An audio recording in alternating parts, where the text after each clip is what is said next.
Thank you, Drew. And thanks to all of you. Ooh, I just noticed 2 empty rows at the front.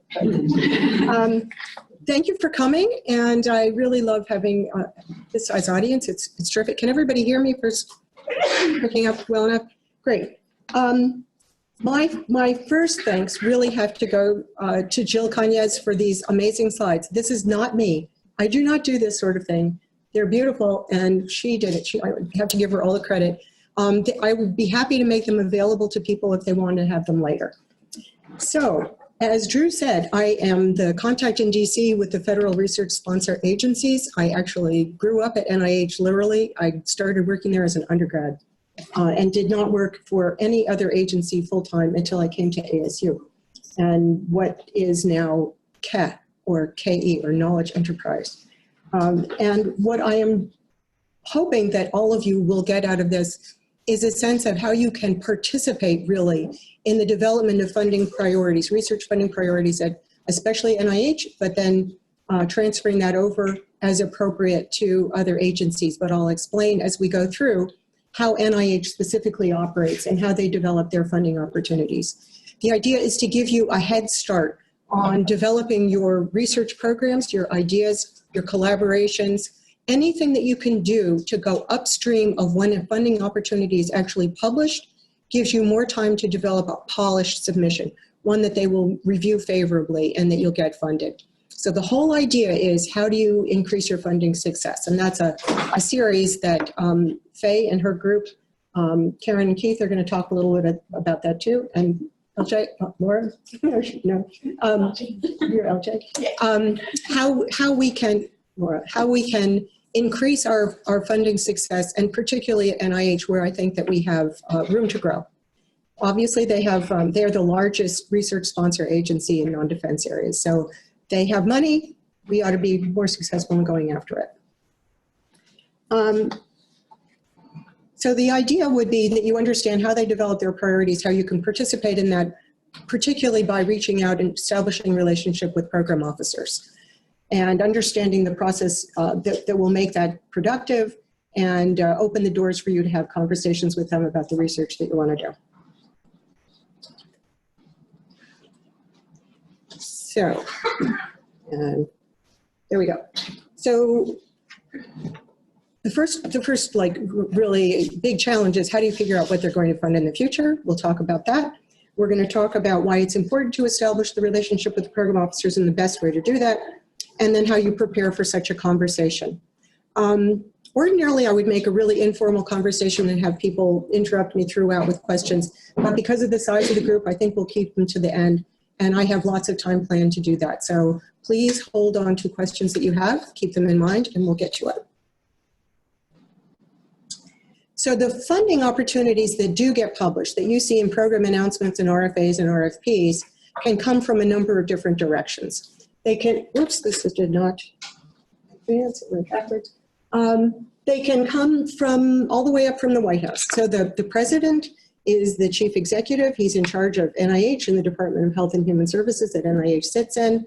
And there are actually indications, typically once a year. This is from last year. This is a memo that comes from jointly from the head of the Office of Science and Technology Policy and the director of the Office of Management and Budget, because the budget is the policy. Anything that they say means nothing unless there's money behind it. The president proposes a budget to Congress, and Congress actually decides how much money each of the agencies, departments, et cetera, get for every year. And at NIH, which is composed of 27 institutes and centers, each one actually gets a separate appropriation. And the NIH director has some, but very little say over parceling out that money. It doesn't go to NIH specific, just one umbrella organization. It goes separately to the institutes and centers. And NIH is very, very fond of saying, if you've seen one institute, you've seen one institute. Each one is headed by a director that is empowered to a large extent to make policy not in contradiction to the way the federal government operates, but they have quite a bit of leeway in terms of deciding what their priorities are going to be and how they adjudicate that money. So that, what I showed you before, this is a memo that comes out to the federal agencies the research agencies every year typically. And in it, it can give you some hints about directions that they anticipate the agency should include in the budget plan that they submit to the White House once a year. So this one, I've highlighted some of the things that say these are topic areas that the agencies are encouraged to develop programs around. You can look at this, although this year so far, this used to come out in June. This one came out in July last year. We're in August now. None of them hasn't come out this year. I was really surprised to see this one last year because it's so normal and everything has been not very normal, you might know. But it gives you some ideas of at least how the agency, how NIH is going to, especially NIH in this paragraph I pulled out, areas that they're going to highlight. And they'll look familiar to you probably. Infectious diseases, opioid crisis, healthcare for veterans, which keep in mind because we're really interested in that. And diagnostics, ASU is really interested in that. Personalized medicine, I'm sure you've heard about. So that's the real top down. The bottom up, though, is coming from the institutes themselves and funding opportunities that arise from concepts that are presented and written by program officers. And that's really my take-home message of why it's so important to establish relationships with program officers so that in the best of all possible worlds, you present to them ideas of research projects that you would like to undertake, and those can hopefully in some period of time that we'll talk about, become a real funding opportunity that's specifically directed towards something that you want to pursue, research directions that you're interested in. So that's the ideal situation. So this is an example that is typical for, I keep waving, I'll stop doing it, that I think is of interest in our area, which is Valley fever. So Valley fever is of great interest to Kevin McCarthy, who was the majority leader in the House. He's now the minority whip, but he represents Bakersfield, California. So between Bakersfield and Arizona, we have the largest proportion of cases of Valley fever in the country. And so CDC says 300,000 cases a year diagnosed. So in September of 2013, Kevin McCarthy had a town hall meeting in Bakersfield, and Dave Schweikert attended that from Arizona, and our very own Doug Lake came to that to talk to the program officer at NIH who's responsible for fungal diseases, and it was concerned about that, to meet up with a program officer to say, this is something that we're doing at ASU that we think would be very helpful to the effort that NIH was mounting at that time because of congressional interest. So that's another way that that priorities can be established because Congress can say to NIH, remember they have the purse, they say, we want you to attack Valley fever because my constituents in Bakersfield and Arizona care about that a lot. So as a result of that forum, in 2016, there was an announcement that came out from NIH on fungal infections and specifically Valley fever. And resulting from that, John Galgiani from U of A got, actually I looked up, he got two awards for that. Now, he's not the only one who got them. They put out a program announcement, but it showed directly there was public outcry. You got Francis Collins, the head of CDC, Tom Frieden at that time, came out to Bakersfield for that meeting, and they put together a funding announcement. And I just checked 4.8 million. Actually, Galgiani got 2 awards, and they're still active. He is still getting money out of it. So how do we look into the crystal ball and figure out what concepts or program announcements and funding opportunities generally are going to be pursued? So sticking with Valley fever, September 2018, DMID, which is the Division of Microbiology and Infectious Diseases at NIAID, the National Institute for Allergy and Infectious Diseases, had a council meeting. So every institute and center has an advisory council that meets 3 times a year, each one separately. So they meet January, May, and September roughly. So all 27 institutes and centers within about a 3-week period have council meetings. I have about 7 institutes and center council meetings on my calendar all the time, going out like the next 2 years because they have the dates settled a few years in advance.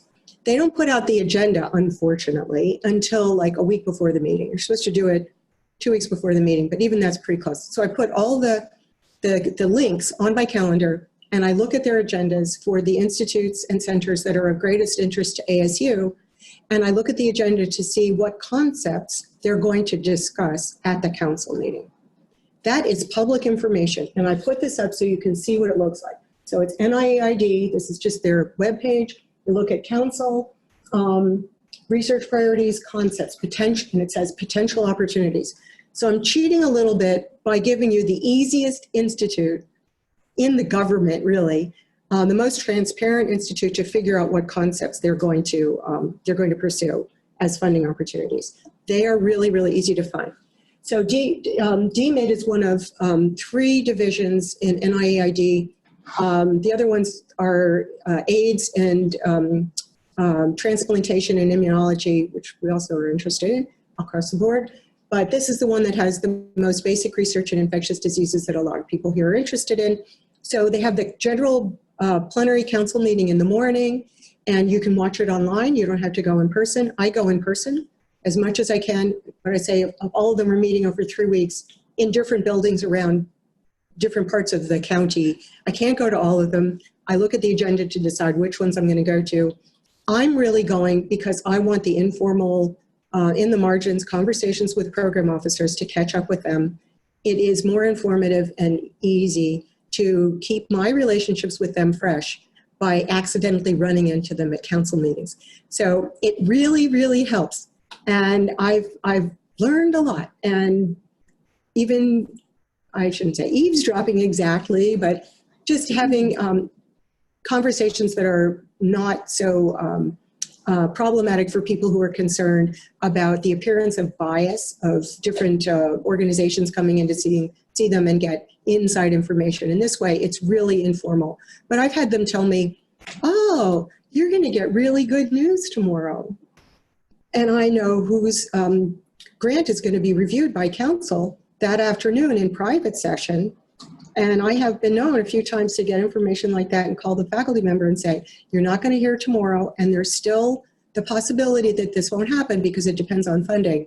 But in some of the institutes, remember I said the institutes and centers are very, each one is individual. The way they use council is different in each institute. So it can be that if the council, which reviews the proposals after they've gotten their scientific review, when they discuss them, in some cases it's a rubber stamp. And if they say this is good to go, the institute director will approve it. In other cases, where the budget constraints are such that they don't know how many grants in a particular program they're going to be able to fund, it may be that a final decision is not made by council. But it varies. And so that's another reason why getting to know your program officer is really important. I'll come back to that later. So this is September 2018. 2 months later, they published these 2 program announcements, and these coming back again to Valley Fever. So it means that when the council and the DMID group looked at the concept that was written and presented to them by a program officer, Dr. Donna Love, they said, this is really great, it's important, we have some tweaks maybe, but it was already pretty much written and ready to go, and it was published 2 months later. That's pretty fast. When a concept is approved, it can take, I would say 2 months is the fastest it can possibly come out. It can be 18 months, at the longest. But, in this case, so the 2 on Valley Fever came out 2 months later, and in April, skip ahead, 2 more came out on diseases that we're particularly interested in and getting more interested in, which are tick-borne infections. So those were concepts that were presented and approved at the September council meeting, turned into full-blown funding announcements after there was a little more massaging, maybe some edits that were done based on suggestions from council, but they came out. So anybody who was watching the council meeting got a jump on other people who were waiting for the funding opportunity to be published. But what we really want to do is go even backward from that and be in on the writing of the funding announcement and the thinking about what are the scientific advances that can be made because of NIH funding. So participating in all of those discussions is really critical. And it's something that the more senior faculty and people who have served on review study sections and things like that are participating in. So it really, if you wait until you see a published funding announcement, you're way behind everybody else, and you really need to be concerned about that. So this was just to say that 23rd, that's Kevin McCarthy. He had another congressional, now he has a round table. He's still beating the bushes on this. And that's on Valley fever. But the tick-borne infection issue it's exploding because the tick population is exploding, especially in the Northeast. And Congress happens to be in the Northeast. And members of Congress and their families live in Washington, some of them, most of them. And I can tell you from very personal experience that the types of ticks, the different kinds of diseases that they carry, our deer population is out of control. So the deer ticks are just wild. We had a situation where with a new tick, the first new invasive species of tick, the Asian longhorn tick came, it's not yet carrying human diseases, but 5 cattle died from loss of blood from being covered with ticks. So people in Congress see these newspaper articles every day. If they're outside, they're getting ticks, and it's a problem. So we are at ASU forming a focus area, let's say, on tick-borne infection. So if anybody is interested in that, please come see me. This is another call. So program officers. So I said that each institute and center at NIH is a little different. The agencies are also different. And the review process and the role that the program officer plays in that differs at each of the agencies. So at NIH, it happens that the review process is carried out not by the program officer or the institute for grants. For cooperative agreements and contracts, there is much more control by the institute. But what it means is because the review is going to be managed by the Center for Scientific Review across all of NIH, the program officers are under a lot more pressure to write the funding opportunity in such a specific way that they make sure that they get the people that they want to be applying and that they get the kind of science that they're interested in well described so that they in the funding opportunity so that they can have as much control as possible over who submits and then who gets funded. So that's a kind of, I'm not going to talk about other agencies, but I can just say at other agencies, the degree of autonomy of the program officers in many cases is much greater than it is at NIH. So you just have to learn what it is, accept it, and work with it.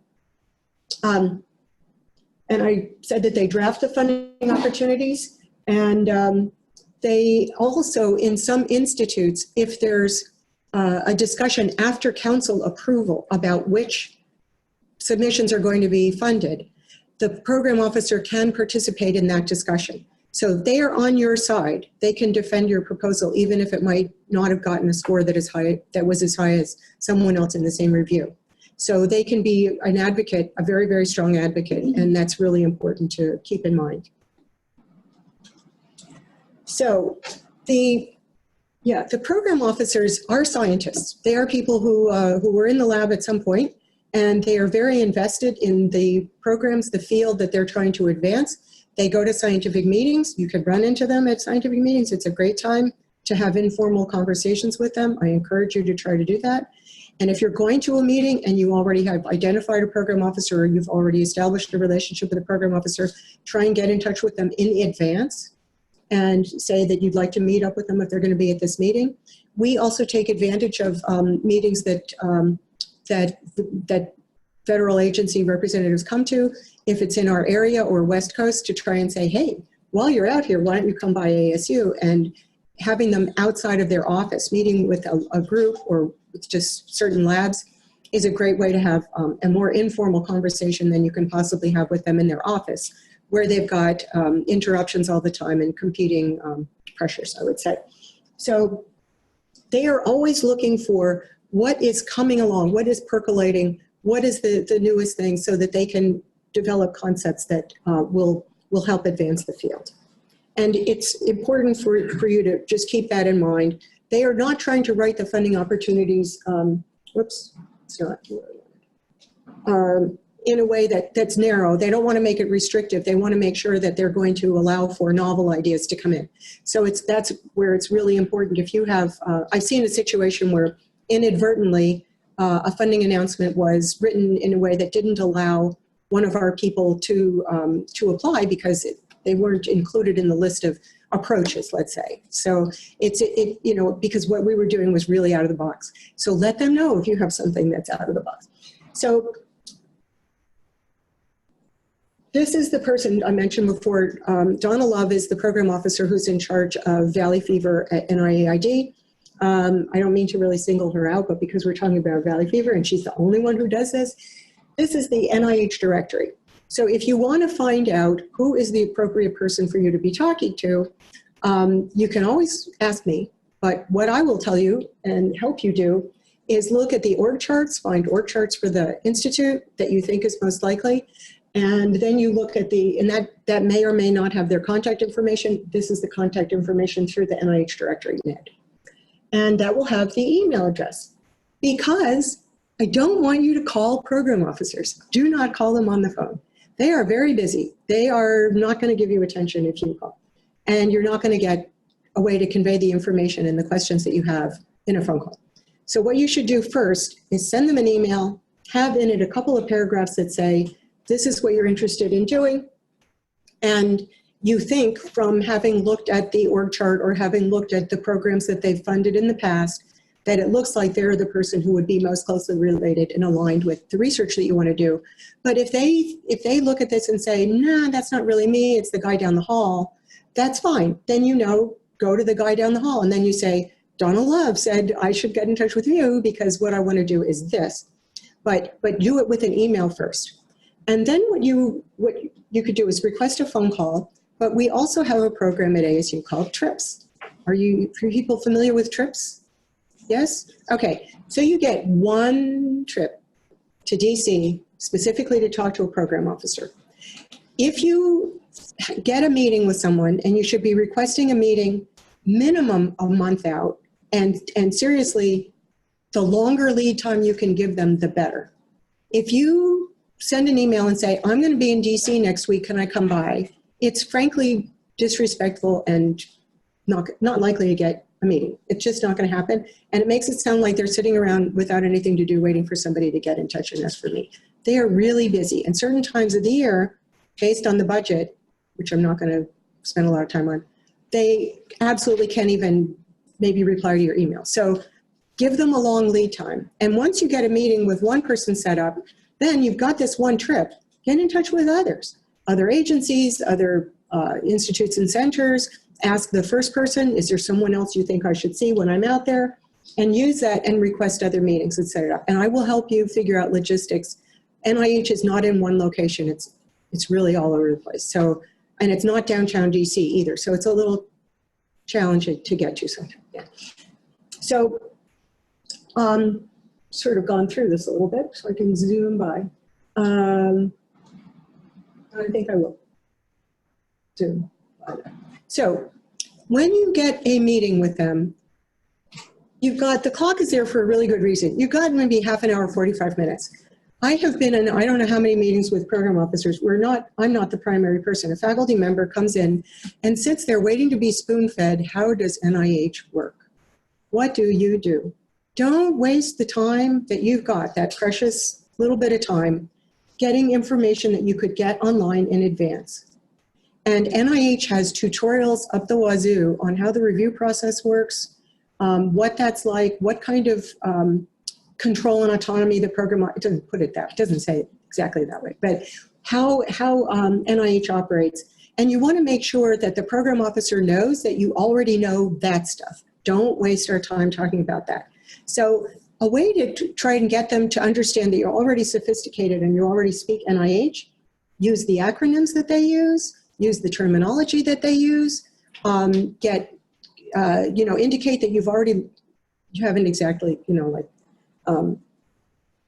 not following them around, but that you know their background, their expertise, programs that they've funded, and you can say, I don't know if you're going to continue doing this, but I understand you did this in the past. What I'm thinking about is this. Does that align well with where you think you're going? I've looked at the Institute priorities, and I think Karen and Keith may talk about that. Jamie will talk about that.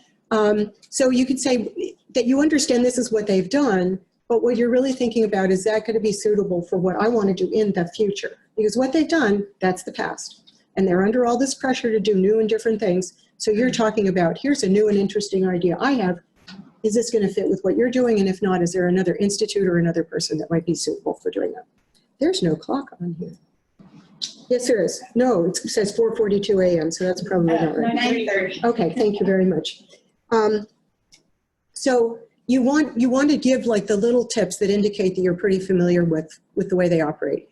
And so when I say each of the, and you can ask me, I'm always, I will have cards or give you my email address. If you want to ask me, like, I want to talk to this person, or I want to talk to that institute, what are the things that will let them know that I'm already knowledgeable? I say NIAID, some people say NIAID, NHGRI, they don't say, they say genome. You know, it's very individualized. But the main thing is that you understand the review process, and that the program officer is not the one making decisions or running the review process. They're not. They may not even be in the room when the review is done by the review panel that I'm assuming you all know how that works. But that's really important, just to make very good use of the time.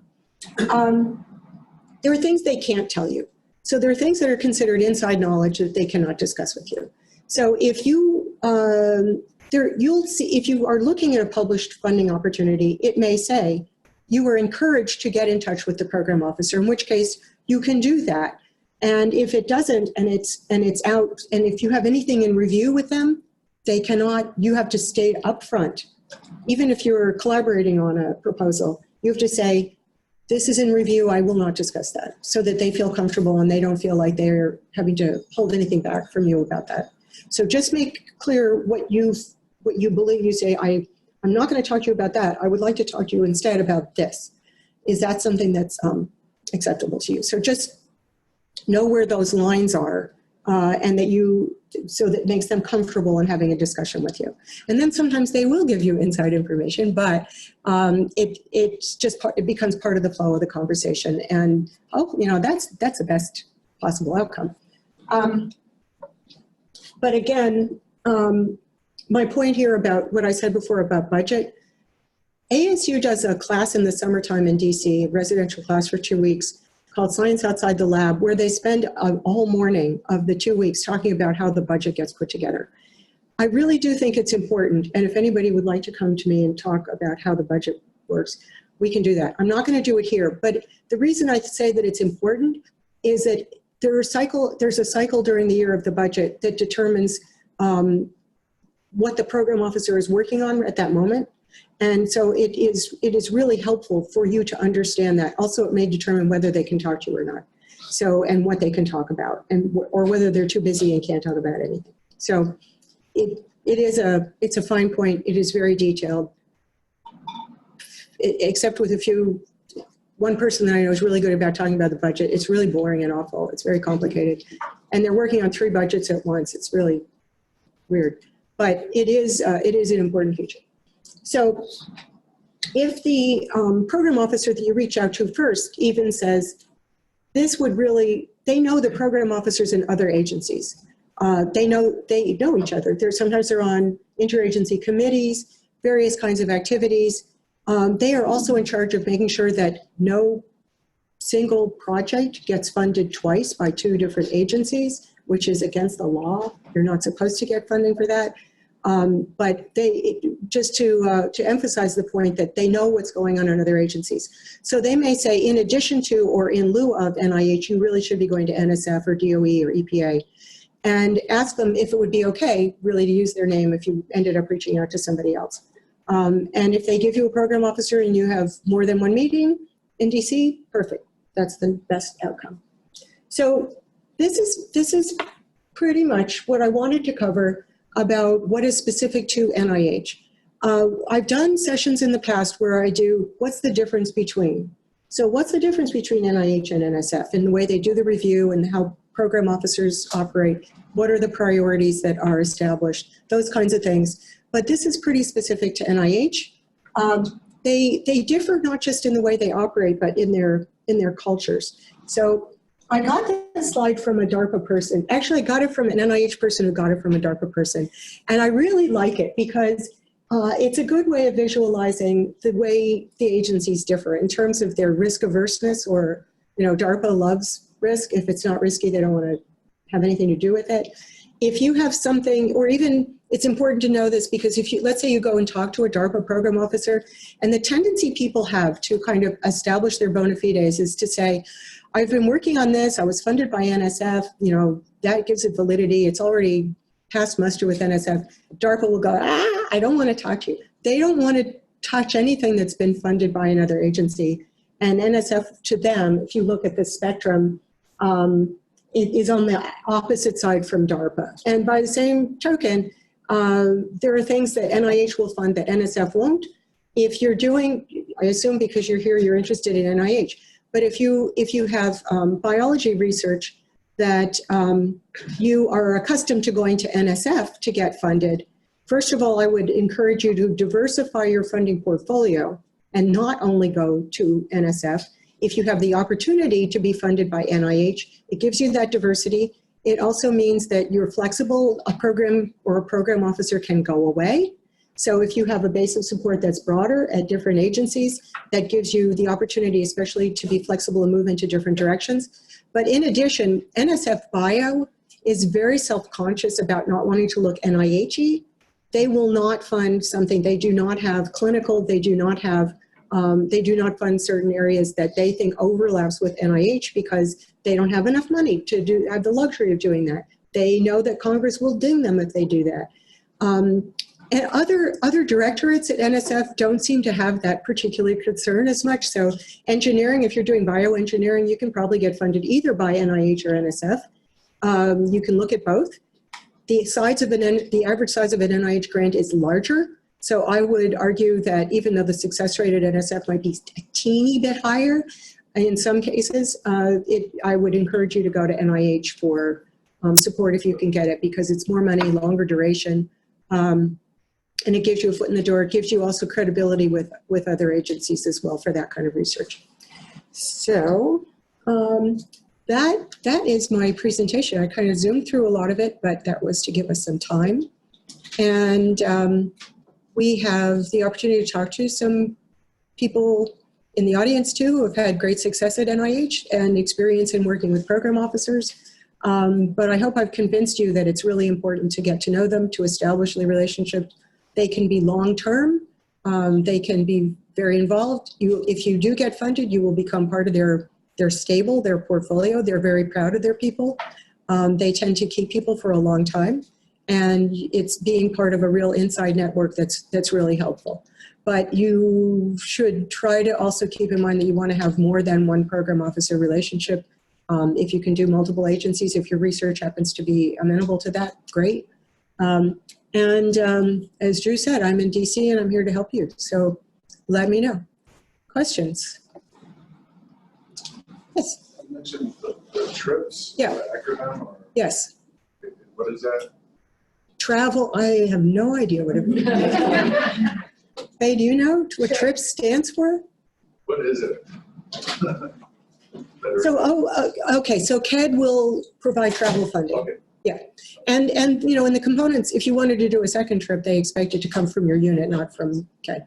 So, I don't know what the acronym stands for, yeah. but it means it's on funding.asu.edu. Thank you. And then it's under internal competitions under submissions. Very good.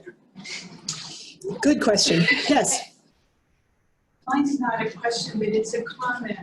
I've been a research administrator for many years, and I have found that as an administrator, by sending an email to a program officer while I was working on a proposal, and then following up with a phone call or leaving a message, I have found that they've been very responsive in returning your call. Great. Good. And I people that I know will echo that. I would. No, I was going to sort of rate the agencies in terms of responsiveness in the culture. I won't do, that's not appropriate, so I won't do that. But they really, for them, it's food. They're stimulating their imagination about where the science is going. So they really like to hear from new people that they haven't talked to before. I also, not getting into it in this talk, but being a reviewer, they are always looking for reviewers. And NIH is like desperate. NIH tracks the number of phone calls they need to make to get reviewers to fill a panel. And it's gone from 4 phone calls to 9 phone calls in under a decade. And they are offering incentives that are really important to serve as if you serve as a reviewer. You are exempt from the deadlines in a sense, not a deadline that passes, but through the year, there are cycles, and you can, if you're a reviewer for the 3-year period or so that if you're a full-time, full reviewer, not an ad hoc, then you get a lot of flexibility. But they are now saying, if we ask you to serve, we expect you to do it. I mean, it's gotten, the carrots work to a point, but now they're going, I don't know what the stick is, but they're a lot more prescriptive about that. I know what TRIP stands for. Oh, good. I looked it up. Yeah, I didn't know it off the top of my head. thank you. Travel of research investigators to potential sponsors. Perfect, perfect. It makes sense. Yes. Someone figured it out, yeah. So I was wondering if, I served twice in a review panel, and that's where I learned the most. And I went to, always go to these events, but I learned the most out of going to a couple of review sessions. And I wanted to be invited again because that's how I kept up with. Last time I was invited was 2013. And I've approached the program office and said, is there an opportunity? Is there something? Oh, we'll call you if we need you. And never happened again. So I was wondering if there was some sort of mechanism through TED to make it, to bring up names to the, I don't know, what kind of mechanism will make it easier for researchers to serve? Sure, that's great. I'm really glad you brought that up. So NIH has a program for reviewers in training for junior reviewers. So yeah, and so that's on their website. I will get links for all of these things. So they do that. If you've never been a reviewer, but you're eligible because you've had 1 grant already, or no, you are only eligible to be a full reviewer if you've had a grant. But for this reviewer and training program, that's not the case. But so what I said before about the program officer is not running the review. The review is run by the Center for Scientific Review.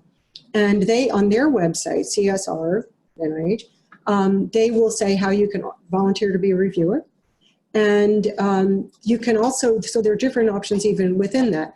You can be an ad hoc reviewer. You can be called, so let me start back. The roster for each of the standing study sections, rosters, and there are hundreds of them, are online. And you'll see that for a particular study section, there might be 70 or 80 names. So they're obviously not all coming to a review.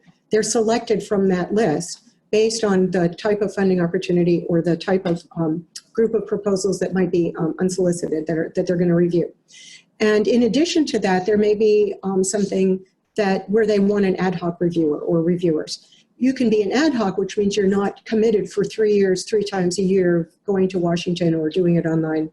And so that's another option. But the other thing is that I think is I don't know if maybe people in the room have done it different ways, but they have special emphasis panels that are not standing study sections that are done for a particular call. And the reason I think those are particularly interesting is that they are given special instructions that try to get away from the feeling that NIH is stultified, that NIH is looking backwards, that NIH is not doing anything innovative because it's all the old boy network. And there is definitely an old boy network at NIH. And so when NIH is criticized for not funding innovative research, the reviewers are the ones who are making those decisions. And the reviewers are this other group. So they're relying more and more on special emphasis panels where it makes sense. And that means also that you're not committed for years of doing this, because it's a very labor-intensive activity. There's no doubt about it.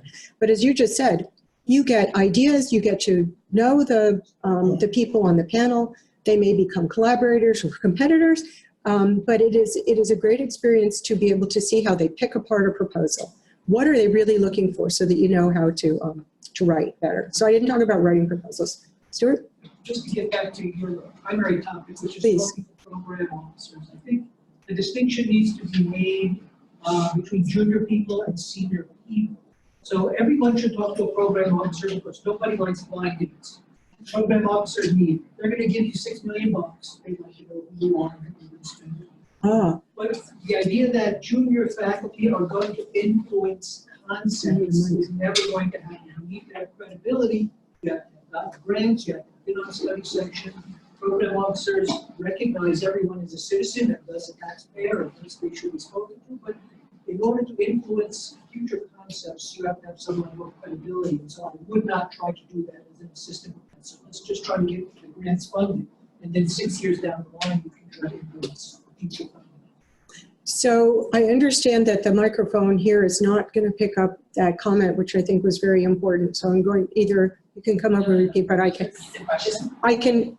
yes. Repeat the answer. Here's sort of it, just Yeah. summarize. Okay, so the idea is that it is harder for someone who does not have a track record and the kind of credibility that comes with years of experience as a junior faculty member may not have the same degree of sway as someone who's more senior and has been funded by NIH in terms of influencing concepts.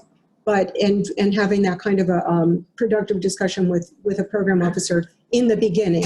But you have to start somewhere. So you start by establishing this relationship, and they can give you ideas also about your research directions and if that is where they see the institute going in the future. And that can also help in a circular way in terms of influencing the future priorities. But I think that point is very well taken, that it's necessary. Don't think that you're going to have an immediate impact and there will be a funding announcement that comes out in 6 months after your phone call. Probably unrealistic. But these things, the NIH has been around over 100 years, and I don't see it really drastically changing very much in the near future. So it is very important that you establish those relationships. Does that capture what you were? Sure. Great. And I also want, if you would, given your experience with developing relationships with program officers, and I think that you said you had a funded trip 10 years ago and 20 years ago. Okay, I thought it was 10 years. I guess I would say I know a dozen program officers personally. I call them up when I'm in DC. We go have a beer, go to dinner. This is what happens when you just spend time talking to them at scientific conferences. I was an assistant professor once, talking to them at scientific conferences, getting introduced to them by your postdoc mentor, getting introduced to them by kids, in the sense of when there's an invitation for a program officer to come to ASU, you should be there. Because they are people too, and you're most likely to have friends among them who are interested in what you do. Not everyone who I'm friends with at NIH work in flies like I do, but 90% of them. So we have scientific interest, which is really the whole point. Start with that and expand. So this is a perfect place for me to give a plug for the NIH regional workshop that will happen to be held in Phoenix in November. And I believe that registration is still open. Is that correct? There's room. So this is a fantastic opportunity when there will be people here in the area from NIH, a number of program officers and grants administrators and other types of people that, again, will be out of their office in a way and accessible. So I would encourage everybody to come. And I think the volunteer period Faye is here and can say if it's open still. Yes. Yeah, there is a list. We have already selected who can volunteer, but some people may end up dropping out. So we'll always take more, and we can make sure that if you're added to that list, we can get you a discounted registration as well. So the registration, I think, for the whole meeting is $300 or $325? It depends. It was something For the whole- around that. yeah. Yeah, at the early bird, which is the rate we lock in it. And if you volunteer, so there are certain opportunities to volunteer to help, and then you get a reduced rate for a day. So look on the funding.asu.edu to find an opportunity for that. I really encourage people to take advantage of that. And we'll be trying to get program officers to come out here too, but they will be mainly based in the Phoenix area, and they will also be trotting around the downtown campus. Faye is going to drive people around, so and I will probably be driving people around. But they will be here to do that, and it's a really great meeting. We call it a regional meeting, but people come from all over the country, some people from other countries. So it's important to get your registration in as quickly as you can if you want to do that. So it's really a great opportunity. Could you speak a little bit to interagency opportunities like NSF, NIH, and one agency is leading the review? So it's always sort of confusing about how to navigate that, and then what happens after the review and how the program officers actually communicate the funding decision. So that's an incredibly sophisticated question. So, because the interagency opportunities are somewhat rare and specialized, but they happen. It's kind of a mashup. So the agencies, I said, they get separate appropriations, so they can't actually pool money, but they can issue a joint announcement. And what that means is they will conduct a joint review. I mean, they say, and that comes generally out of a committee, a working group.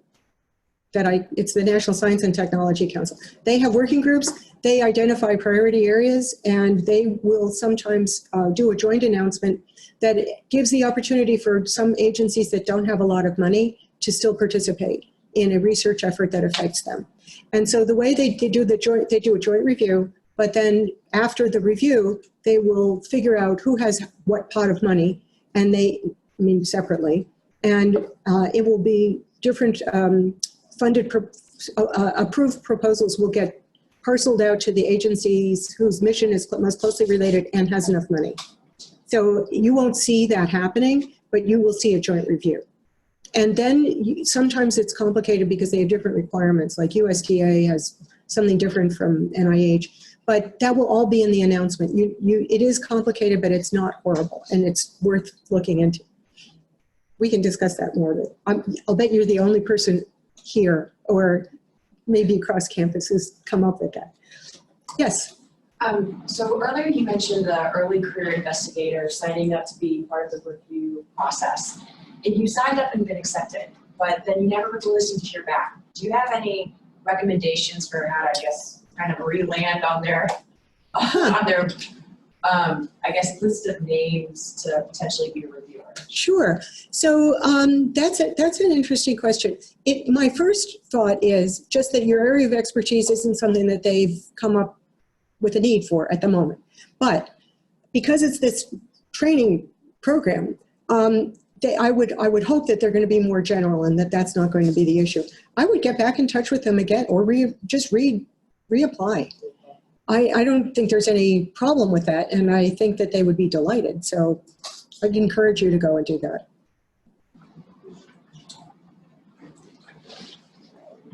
Are you calling me on?